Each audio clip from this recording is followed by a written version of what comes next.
Bismillahirrahmanirrahim. Assalamualaikum warahmatullahi wabarakatuh. Kita teruskan usaha kita untuk memahami dan membina kefahaman. Hari ini saya akan menjelaskan tentang kegiatan ekonomi feudal di Jepun. Antara kegiatan ekonomi feudal di Jepun adalah pertanian, perikanan, perlombongan, perdagangan dan perindustrian. Jadi teruskan bersama saya, Suko Sensei, untuk memahami dengan lebih baik apa dikatakan sebagai kegiatan ekonomi feudal di Jepun. Seperti yang saya telah terangkan dalam siri sebelum ini, latar belakang kerajaan Shogun Tokugawa yang menggambarkan sistem feudal di mana terdapatnya golongan pemerintah dan diperintah yang menguruskan dan menjalankan sesuatu kegiatan ekonomi. Itu yang dikatakan sebagai sistem ekonomi feudal. Dalam masa sistem pemerintahan yang bentuk feudal ini, di mana yang berkuasa adalah emperor yang berpusat di Kyoto, yang menjalankan kuasa pemerintahan pada waktu itu adalah shogun. Ini melalui apa yang dikatakan sebagai sistem pemerintahan bakufu, di mana raja hanya sebagai sebuah ketua yang mengetui kerajaan yang berpusat di Kyoto, yang dipanggil kerajaan Mikado ataupun kerajaan beraja, diraja. Manakala shogun yang menjalankan kuasa maharaja berada di Edo untuk memastikan tidak berlaku persaingan, peperangan, perebutan di antara puak-puak ataupun daimyo di wilayah-wilayah di negara Jepun. Jadi pada waktu itu wujud kestabilan apabila wujudnya seorang shogun yang dikenali sebagai Shogun Tokugawa yang berjaya menstabilkan keadaan politik di wilayah-wilayah Jepun pada waktu itu, yang berpusat di Edo ataupun Tokyo pada hari ini. Ini membolehkan ekonomi feudal berkembang. Jadi antara perkara penting yang menjadi latar belakang kepada perkembangan ekonomi feudal adalah keadaan latar belakang geografi negara Jepun itu sendiri. Bentuk bumi yang berganang menjadikan orang Jepun sebagai pelaut yang hebat, ini sebagai seorang petani, nelayan dan sebagainya. Jadi mereka menjalankan pelbagai aktiviti selain daripada menangkap ikan. Ini mereka juga menjalankan ataupun mengusahakan aktiviti pertanian, khususnya menanam padi. Dan mereka juga menjalankan aktiviti yang lain yang berkaitan dengan pertanian dan perikanan ini, iaitu aktiviti perdagangan, di mana hasil-hasil laut, hasil-hasil pertanian ini juga didagangkan, bukan hanya dalam negeri tetapi juga di luar negara. Perdagangan antara negeri, misalnya antara pulau dengan pulau, antara bandar dengan bandar, yang memerlukan bukan hanya beras sebagai bahan makanan, dan mereka juga memerlukan barang keperluan yang lain. Dan ini telah mengembangkan kegiatan ekonomi yang bersifat feudal di Jepun.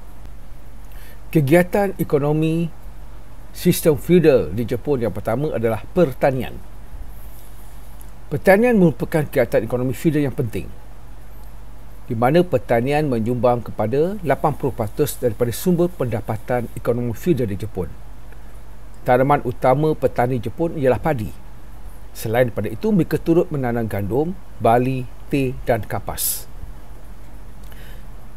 Teknologi yang mereka gunakan pada masa ini adalah sistem pengairan secara semula jadi, di mana sistem semula jadi ini memberi kelebihan, di mana air sungai mengandungi nutrien untuk padi sebagai baja yang akan menyuburkan tanaman padi.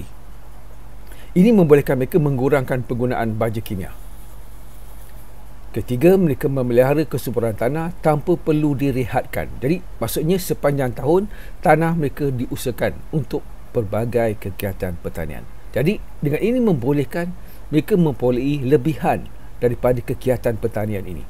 Jadi lebihan inilah yang menyumbang kepada perkembangan, perubahan, kemajuan dalam kegiatan pertanian, walaupun mereka merupakan mengamalkan ataupun menjalankan sistem pemerintahan dan masyarakat yang berbentuk feudalisme, iaitu masyarakat yang bersusun lapis, di mana setiap masyarakat itu mempunyai peranan mereka dari segi ekonomi. Walau bagaimanapun, petani-petani di Jepun pada waktu itu mengalami dua masalah utama, iaitu pertama, iklimnya yang sederhana tidak membolehkan padi ditanam untuk tempoh masa yang panjang. Mereka hanya boleh dapat menanam padi sekali setahun, iaitu antara musim bunga dengan musim luruh. Kedua, mereka juga menghadapi masalah kekurangan tanah disebabkan oleh bentuk muka buminya yang bergolong-galang. Petani Jepun bagaimanapun berjaya mengatasi masalah ini dengan menggunakan sawah yang bertingkat ataupun berbentuk teres. Ni di lereng-lereng bukit, ni di tanah yang besar yang mana mereka ada, mereka gunakan sepenuh untuk kegiatan pertanian, khususnya penanaman padi. Sebab padi ini beras adalah makanan utama ataupun makanan ruji penduduk-penduduk di Jepun. Kegiatan ekonomi yang kedua adalah kegiatan perikanan. Orang Jepun biasanya sangat berminat. Makanan utama mereka selain daripada nasi adalah ikan. Jadi kedudukan geografinya itu mempengaruhi kehidupan mereka pada waktu itu. Sesuai dengan geografinya yang dikelilingi oleh laut, bentuk muka buminya yang berpulau-pulau, menyebabkan mereka terlibat secara langsung dengan aktiviti perikanan. Kedudukan Jepun juga yang terletak di persimpangan arus panas dan arus sejuk telah menjadikan perairan Jepun kaya dengan ikan, kerana kawasan pengaruh iklim ini menggalakkan pertumbuhan plankton yang sangat diperlukan oleh hidupan laut ini. Jadi kekayaan sumber laut ini telah menjadikan aktiviti perikanan, khususnya perikanan laut dalam, seperti menangkap ikan tuna, ikan paus juga berkembang selepas ini. Jadi kegiatan penangkapan ikan ini telah lama bermula di negara Jepun sejak zaman Kamakura ataupun zaman Shogun Tokugawa lagi. Dan ini merupakan satu aktiviti penting bagi masyarakat Jepun. Kegiatan ekonomi yang ketiga adalah perusahaan ataupun perindustrian. Perusahaan tempatan di Jepun bercorak pengeluaran berasaskan daerah, di mana setiap daerah ada produknya yang mereka hasilkan. Juga berlaku pertukaran barang ataupun pemasaran antara daerah. Setiap daerah itu mengeluarkan produk masing-masing dan mereka menjalankan perdagangan antara daerah ini. Jadi setiap daerah mempunyai hasil keluaran masing-masing. Ini merupakan satu ciri penting yang menggalakkan perkembangan ekonomi feudal, khususnya dari segi perkembangan perusahaan ataupun perindustrian. Sebagai contoh, Kinai. Ini bandar Kinai menjadi pusat pengeluaran kain kapas. Fukushima dan juga Yamanashi juga menjadi pusat pengeluaran ulat sutera dan juga alat tenunan. Manakala Satsuma pula merupakan pusat pengeluaran gula. Jadi mereka saling bertukar, berdagang antara satu sama lain untuk mendapatkan barang-barang keperluan ini.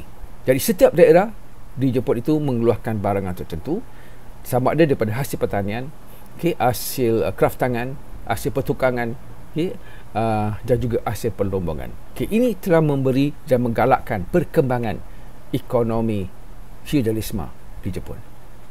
Di mana keadaan yang aman, macam saya kata tadi, membolehkan semua aktiviti ini berjalan dengan lancar.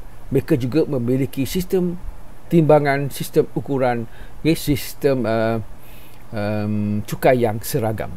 Dan ini memudahkan aktiviti perdagangan. Dan mereka mula menggunakan wang sebagai medium pertukaran. Dan ini sudah pasti menjadikan ekonomi feudal yang pada awalnya bersifat tradisi, bersifat secara diri, kepada ekonomi komersial yang berlaku antara daerah, antara pulau, antara bandar yang memiliki penduduk yang ramai.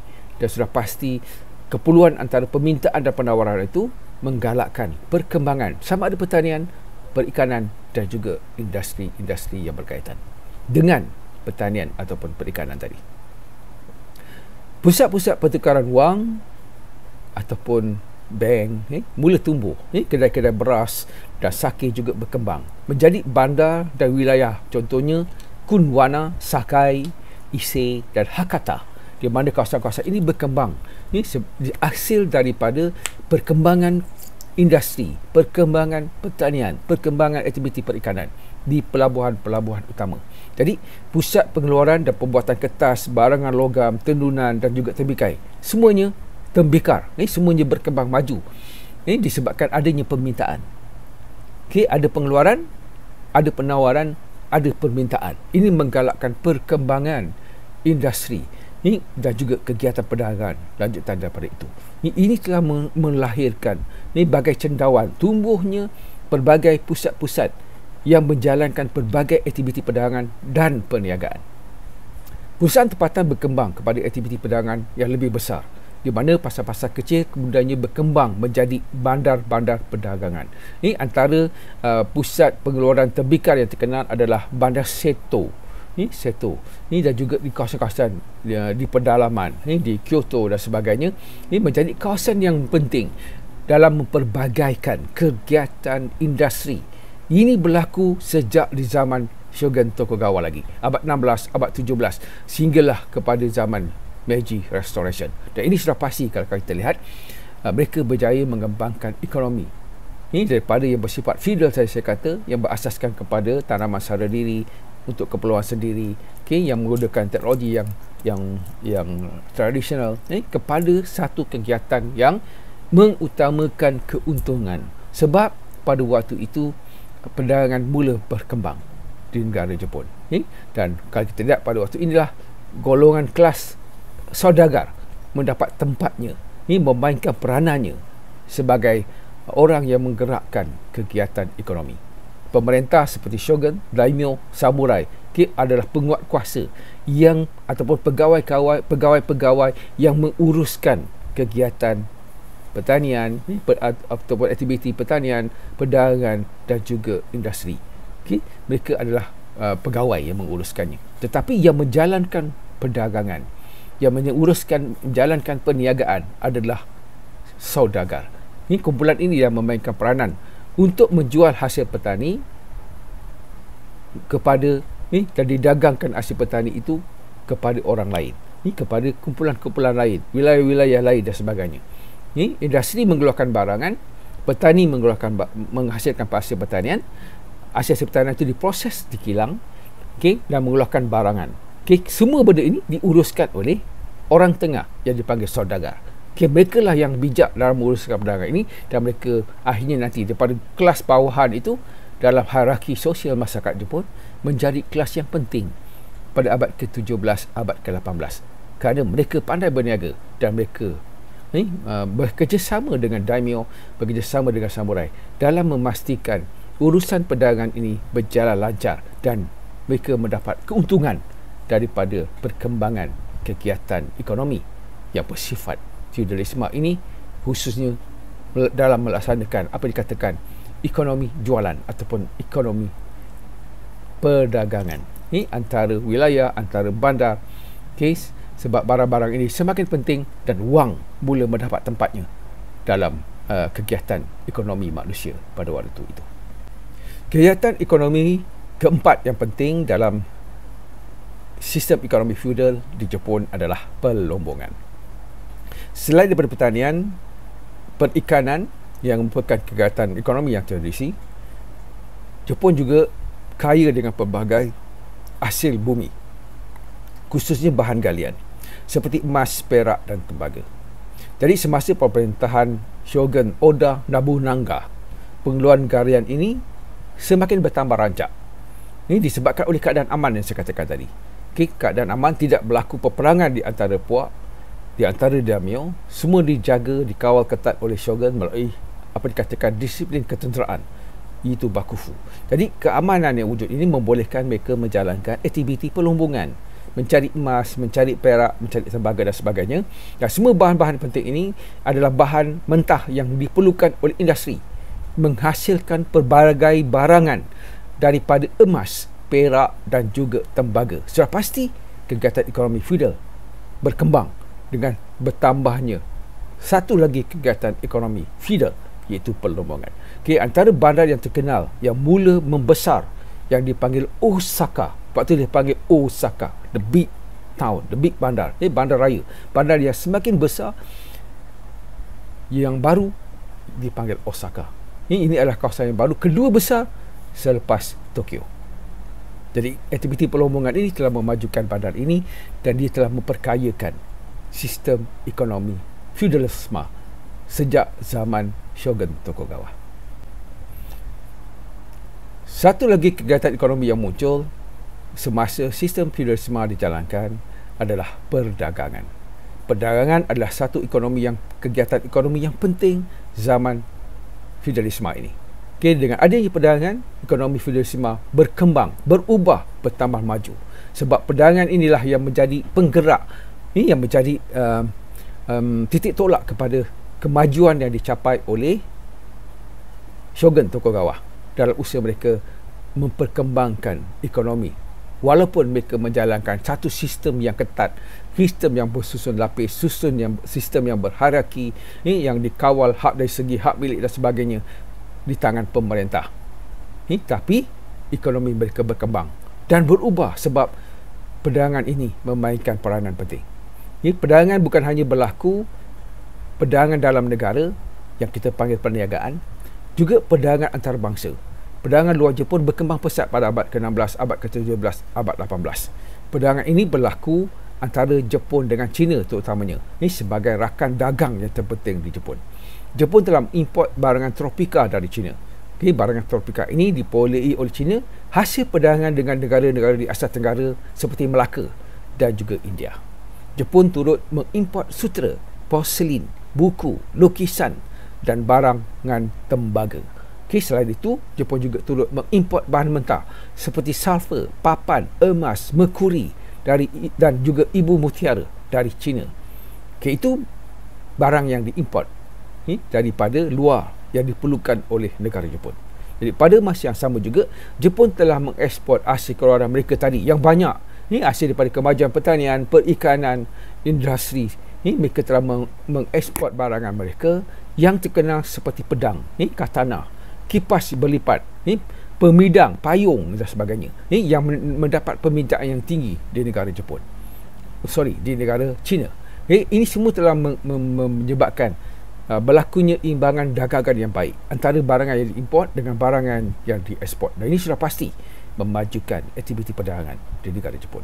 Jadi pada abad ke-15, abad ke-16 misalnya, Jepun telah mendominasi perkapalan dan perdagangan di seluruh lautan China Timur sehingga mengisytiharkan diri mereka sebagai pedagang dan penjelajah bandar-bandar di Asia Tenggara. Misalnya daripada Kepulauan Ryukyu sampailah ada hubungannya dengan Melaka, dengan Brunei, Thailand dan sebagainya. Ini adalah perkara penting yang melihatkan penglibatan secara langsung perdagangan, kegiatan perdagangan ini antara negara Jepun dengan negara-negara lain seperti China dan juga di Asia Tenggara, alam Melayu, untuk mendapatkan barangan-barangan yang diperlukan oleh negara Jepun pada waktu itu. Jadi walaupun mereka menjalankan sistem ekonomi feudal, perdagangan juga berkembang. Kenapa perdagangan juga berkembang? Disebabkan oleh sistem feudal itu tidak menghalang, tidak menutup pintunya kepada negara luar.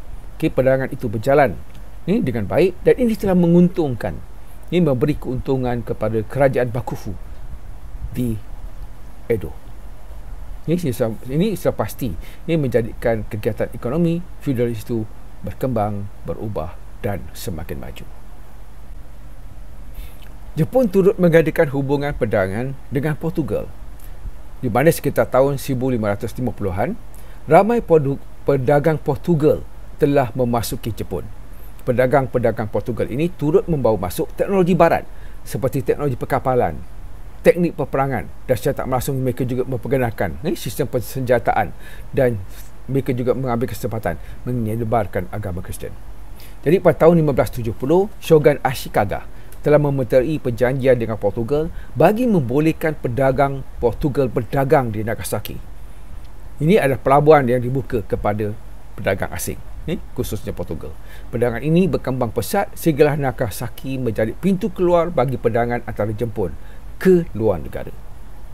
Perdagangan Jepun hanya tertumpu di negara-negara Asia Tenggara dan Asia Timur, China dan juga Korea. Hal ini berikutan dasar shogun yang mengawal golongan daimyo dan juga masyarakat Jepun. Jepun pada masa yang sama shogun bimbang daripada pengaruh barat ini, khususnya pengaruh barat. Sebab itu dikhususkan Portugal hanya boleh berdagang di Nagasaki sahaja. Jepun telah menjalankan hubungan perdagangan dengan kuasa barat tetapi dalam bentuk yang terhad. Itu banyak peraturan dikenakan ke atas pedagang barat. Sebab mereka masih tidak percaya kepada keikhlasan barat dalam menjalin hubungan dua hala ini. Dan mereka juga bimbang barat akan menggugat adat budaya masyarakat Jepun pada waktu itu. Khususnya penyebaran agama Kristian dan juga kemasukan senjata yang boleh membawa kepada pergaduhan, peperangan, perebutan kuasa di antara daimyo-daimyo yang memang berusaha untuk menjatuhkan shogun yang berpusat di Edo. Perkembangan ekonomi feudal di Jepun telah mencetuskan dua kesan, iaitu pertama, wujudnya organisasi ataupun persatuan, atau dalam bahasa Jepun dipanggil za. Za mengawal dan memonopoli pengeluaran serta pemasaran barangan, sehinggalah pemerintahan Nobunaga memecahkan monopoli tersebut. Selepas itu, perdagangan berkembang pesat tanpa sekatan. Kedua, perkembangan bandar-bandar. Sebagai contoh, Kyoto, iaitu ibu kota diraja kuno ataupun ibu kota diraja, yang saya panggil tadi kerajaan Mikado ataupun kerajaan diraja, telah berkembang menjadi pusat ekonomi dan juga pusat pengeluaran barangan kraft tangan yang sangat terkenal. Di sekitar Kyoto dan sebagainya. Perkembangan kepada kegiatan perdagangan dan hubungan antara Jepun dengan negara luar telah membawa kepada dasar tutup pintu yang dibuat oleh Shogun Tokugawa. Tokugawa bimbang kenapa dia tutup pintu. Sebab seperti yang saya kata awal tadi, Tokugawa tidak mahu rakyat Jepun terpengaruh dengan pengaruh luar seperti agama Kristian dan Buddha. Hanya ilmu perubatan dan astronomi saja yang boleh dibawa masuk dengan kadar yang minimum. Semua buku luar telah diharamkan. Pedagang asing pula hanya dibenarkan berlabuh dan berdagang di dua tempat saja, di Jima dan juga Nagasaki. Ini yang boleh digunakan, yang dibuka kepada pedagang-pedagang asing. Ini adalah permulaan kepada dasar tutup pintu yang dibuat oleh kerajaan Shogun Tokugawa atas sebab-sebab yang saya nyatakan tadi. Sebab dasar isolasi ataupun pengasingan kuasa itu dilaksanakan oleh Shogun Tokugawa, ini mula daripada abad ke-17, abad ke-18. Ini lebih kurang 200 tahun. Mereka telah mengasingkan diri daripada dunia luar. Mereka tidak lagi membenarkan pedagang-pedagang Portugal dan sebagainya, Belanda, untuk berdagang di Jepun. Disebabkan sebab-sebab yang saya nyatakan sebelum ini. Jadi sekatan ekonomi yang digunakan oleh Tokugawa ini menyebabkan mereka hanya menjalankan kegiatan perdagangan di antara daimyo yang berada di bandar-bandar utama di seluruh Jepun. Jadi semua ini menyebabkan ekonomi itu berkembang, berubah, berjalan antara daimyo, samurai yang menguasai tanah, yang menguasai hak milik, yang menjalankan dan menguruskan kegiatan perdagangan, pertanian, industri, perlombongan, perikanan dan sebagainya. Dan samurai ini sebagai pegawai yang menguruskan, memastikan kegiatan perdagangan itu, kegiatan-kegiatan ekonomi itu berjalan dengan baik. Petani dengan kerjanya, dengan kedudukannya sebagai petani yang menghasilkan barangan makanan. Jadi petani menjalankan kerja dia, nelayan menjalankan kerjanya, begitu juga petukang, artis semua menjalankan tugas masing-masing untuk menghasilkan barangan yang diperlukan oleh penduduk Jepun pada waktu itu. Dan pada masa yang sama, pedagang, kumpulan pedagang yang berada di bawah lapisan dalam sistem feudal itu, mereka mendagangkan, jual beli dalam negara saja, antara pulau ke pulau, antara pulau Hokkaido, pulau Honshu dan sebagainya, untuk menyemarakkan perkembangan ekonomi walaupun hanya bersifat dalaman, bersifat dalam negara, melalui pelabuhan-pelabuhan pesisiran pantai yang digerakkan oleh pedagang-pedagang ini. Masih berlaku kegiatan perdagangan, tukar barang dan sebagainya, dan ini terus berkembang sehinggalah nanti kerajaan ini, Shogun Tokugawa ini dijatuhkan dan kuasa maharaja telah dikembalikan. Maka mulalah pemerintahan baru melalui proses yang dipanggil pemodenan Jepun oleh Maharaja Meiji ataupun Restoration, Meiji Restoration, yang mula pada abad ke-18, akhir abad ke-19 masuk ke abad ke-19. Itulah yang berlaku dari segi perkembangan, perubahan, kemajuan yang dicapai dalam sistem ekonomi feudal. Ini yang berlaku sejak zaman Shogun Tokugawa dan berakhir sehinggalah munculnya pemodenan negara Jepun oleh seorang maharaja, seorang emperor yang baru yang dipanggil Meiji. Jadi Maharaja Meiji telah mengubah, mengambil teknologi, mengambil idea-idea barat, mengambil sistem ekonomi barat untuk digunakan di negara Jepun. Dia tak nak lagi tutup pintunya kepada luar, dia membuka pintunya kepada luar supaya Jepun akan maju setanding dengan barat. Dia tidak mahu Jepun menjadi seperti negara China yang menutup pintunya dan memaksa barat membuka pun pintu, memaksa China membuka pintunya kepada barat secara paksa. Okay, Jepun telah mengubah segala-galanya. Ini dari segi pentadbirannya, ini dari segi sistem ekonomi, dari segi sistem sosialnya untuk disesuaikan dengan perubahan yang berlaku di barat, dan mereka setanding dengan barat dan mereka boleh menyaingi barat ni dari segi teknologi. Ini jelas apabila Jepun pada tahun 1904-1905 telah mengalahkan tentera Rusia ni dalam perang Rusia-Jepun, dan juga dalam perang dengan China mereka juga telah mengalahkan China pada tahun 1930-an ni dalam perang China dengan Jepun. Ini menunjukkan bahawa Jepun telah menjadi satu kuasa baru di Timur ni yang juga akhirnya membimbangkan Amerika dan sekutunya di atas kebangkitan Jepun ni sebagai satu kuasa tentera ni disebabkan oleh kemajuan yang mereka capai dari segi ekonomi, teknologi ni, dan juga keupayaan mereka menerap dan menerima ilmu-ilmu barat, teknologi barat untuk disesuaikan dengan kehidupan dan kedudukan negara mereka sebagai negara timur dan setanding dengan barat. Jadi kesimpulan daripada apa yang saya boleh jelaskan dalam 3 siri ini berkaitan dengan perkembangan sistem ekonomi feudal di Jepun.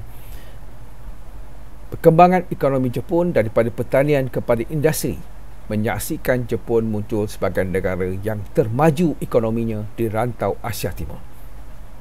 Pada zaman Shogun Tokugawa kepada Meiji Restoration. Jadi ini telah membawa Jepun ke satu arah yang baru. Ini banyak didorong oleh pembaruan yang dilaksanakan dalam dasar pemulihan Meiji. Jadi pemerintahan Maharaja Meiji menandakan berakhirnya era feudalisme yang diamalkan oleh Shogun Tokugawa, di mana kuasa maharaja telah dikembalikan dan raja menggunakan perlembagaan untuk perlembagaan yang moden untuk menggerakkan, memajukan dari segi satu sistem pengurusan dan pentadbiran yang baik, dan juga menghasilkan satu sistem ekonomi yang maju dan berkembang. Ini yang menyebabkan Jepun ini menjadi sebuah negara maju pada hari ini. Semuanya bermula daripada era ini. Okey, jadi teruskan bersama saya untuk kita melihat memahami tajuk-tajuk yang lain yang diperlukan dalam sukatan. Jadi jumpa lagi, selamat maju jaya, Ganbatte Kudasai.